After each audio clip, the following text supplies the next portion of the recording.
This vast, interconnected web of energy creates a specific, dynamic pattern known as a torus field.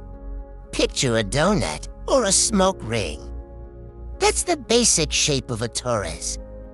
It's a self-sustaining, continuously flowing system where energy spirals out from the center, loops around the outside, and then flows back into the center again. This isn't just a random shape. It's the fundamental pattern of energy in motion. Ancient civilizations, long before our modern scientific instruments, seem to have an intuitive grasp of this concept. They didn't call it an electromagnetic torus field, but their art, architecture, and spiritual beliefs are filled with symbols and teachings that point directly to this profound truth. Think of the sacred geometry found in ancient temples, the mandalas used in meditation, or the concept of prana or kai, the life force energy that flows through all living things. These are all different cultural expressions of the same core idea. We are immersed in a sea of living, intelligent energy. The ancients didn't just understand this field, they learned how to work with it. They built massive structures like the pyramids, stone circles like Stonehenge, and sacred temples at specific points on the earth. These weren't just random locations. They were built on what we now call ley lines or energy vortexes, places where the Earth's electromagnetic energy is particularly strong and accessible. These sites were like giant energy antennas designed to gather, amplify, and direct this natural power. For what purpose? For healing, for heightened consciousness, for communication, and perhaps for travel beyond the physical. This brings us to a fascinating and mind-bending idea about our world.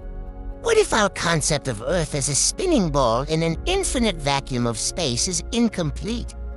What if, as some ancient cosmologies suggest, our world is actually a closed system, a self-contained realm, perfectly designed and structured? In this model, the sky isn't an endless expanse but a boundary, a firmament. Now this might sound strange to our modern ears, but let's explore it with an open mind. Imagine our world as a vast, flat plane or a contained environment with a dome-like structure above us, the firmament. Look up at the night sky. One star remains almost perfectly still while all the others circle round it. Polaris, the North Star. For millennia, sailors and travelers have used Polaris to navigate. It's the ultimate celestial anchor. In this alternative model of our world, Polaris isn't just a random star millions of light years away. It sits directly above the center of our realm, the North Pole. It's the axle around which the entire celestial sphere appears to rotate. So if Polaris marks the center, what is actually there? The ancients believed this central point, often referred to as the Magnetic Mountain or Mount Meru in Eastern traditions, wasn't just a geographical location. It was a gateway, a portal. It was the point where the energetic currents of our world converge, a place where the veil between different dimensions or realms is at its thinnest. Think about it. The energy of the torus field flows from the center, outwards, and back to the center. If our world is a giant torus, then the North Pole, marked by Polaris, is the central axis of this flow. It's the way in, and more importantly, it could be the way out. Not out into the cold, empty space of the mainstream model, but out into another realm of existence. This is where the concept of a new Earth takes on a whole new meaning. Perhaps the new Earth isn't a future planet we will one day colonize. Perhaps it's not about escaping a dying world. What if the new Earth is a state of consciousness? A higher vibrational reality that has always been here, accessible to us. And what if the path to this higher state is not external, but internal, and also geographical? The ancient beings, By mastering their own inner energy fields and aligning them with the Earth's powerful electromagnetic grid, may have known how to access this gateway. They used sacred sites, meditation, sound frequencies, and sacred geometry to tune their own personal torus fields to the frequency of the cosmos. By doing so, they could potentially navigate these unseen currents of energy, moving their consciousness or perhaps even their physical forms beyond the confines of this physical plane.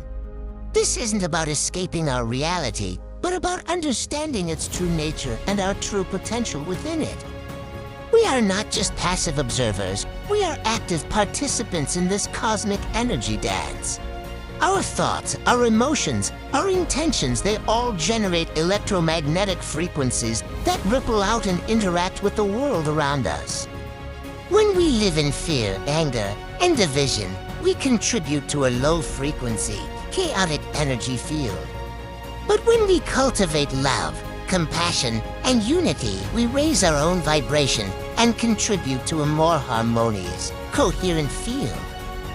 This is the real work. The new Earth begins within each of us. By learning to master our own inner energy, we start to resonate with a higher frequency. We begin to see the world not as a collection of separate objects, but as a unified, living being. We start to remember the ancient wisdom that is encoded in our DNA and in the very stones of this plane. The path is laid out before us, just as it was for the ancients. It starts with quieting the mind and connecting with the energy of our own heart, the powerful torus field at our own center. From there, we can learn to connect with the larger field of the Earth, feeling its pulse and its rhythms. The clues are all around us in the patterns of nature, in the wisdom of ancient traditions, and in the unmoving light of the North Star, forever pointing the way to the center, the gateway to a reality beyond our wildest dreams. So the next time you look up at the night sky or feel the ground beneath you, remember this. You are part of a magnificent, interconnected system of energy. You are a powerful creator, capable of tuning your own frequency and changing your reality.